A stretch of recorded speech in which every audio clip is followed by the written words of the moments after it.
Okay, so let's look at our first example using the chain rule.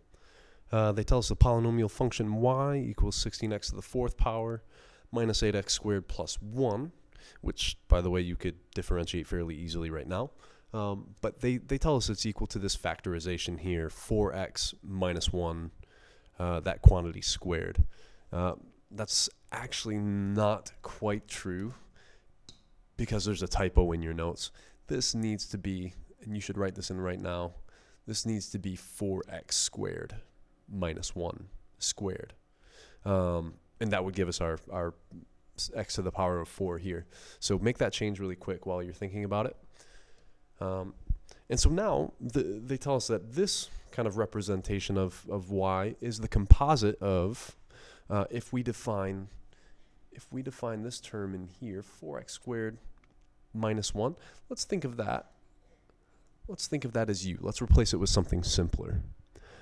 That just means that now y is equal to u squared. It's this entire expression squared, but if we call it u, it's u squared.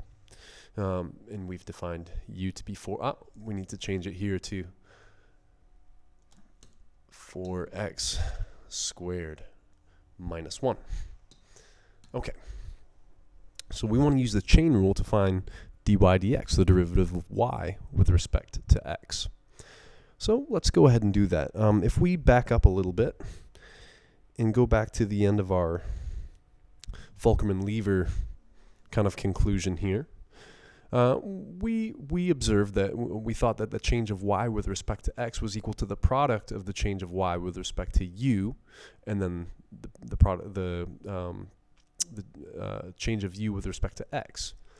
And we seem to find that was true just with this one example. So let's see if it holds true in the future.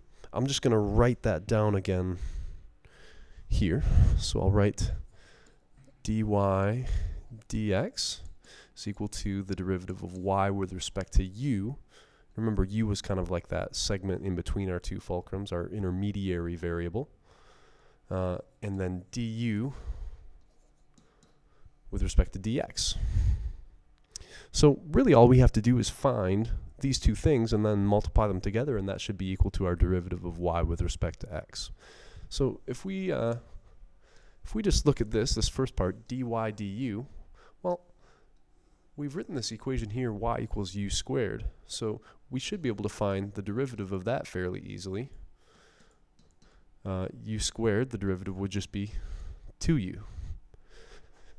And then this derivative here, du dx, well, u we said was 4x squared minus 1.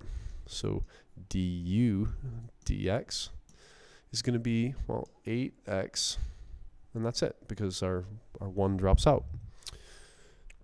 So we want to use the chain rule to find that derivative. We've got these two parts, so we can kind of conclude here that our derivative of y with respect to x should just be 2u times 8x.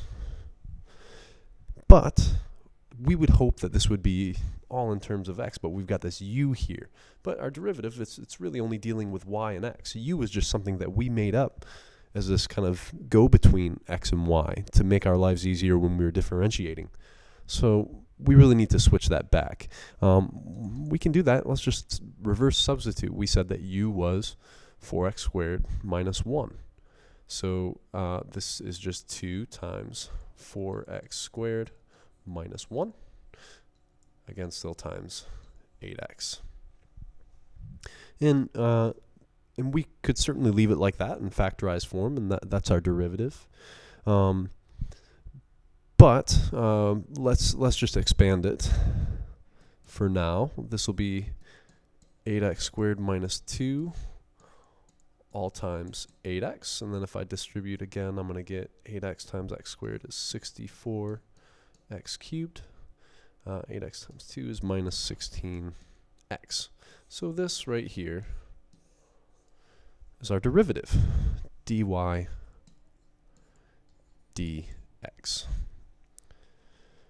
Now, in this case, we already knew how to differentiate this function without using the chain rule. And in fact, let's just do that to verify that we get the same thing as this. So using the old power rule for polynomials, well, we saw that y is 16x to the fourth. Let's differentiate term by term this way using the power rule. Well, 4 times 16 is 64, and then we'll decrease the power by 1, so it's x cubed. 2 times minus 8 is minus 16x, decrease the power by 2, we get that, and then the derivative of 1 is 0. And so, yeah, we actually do get exactly the same thing. So our assumption from our Fulcrum and Lever example seems to be true. That's great. Now this, I don't know, you could make the argument that this was just as easy as using the chain rule. However, it's far easier to differentiate something different. Let's say something like 3x plus 5. What if we had it to the 8th power? Well, you would have to expand that thing, and it would have tons of terms, and it would just be kind of a nightmare using the old polynomial power rule. So this chain rule becomes much, much easier and much, much faster.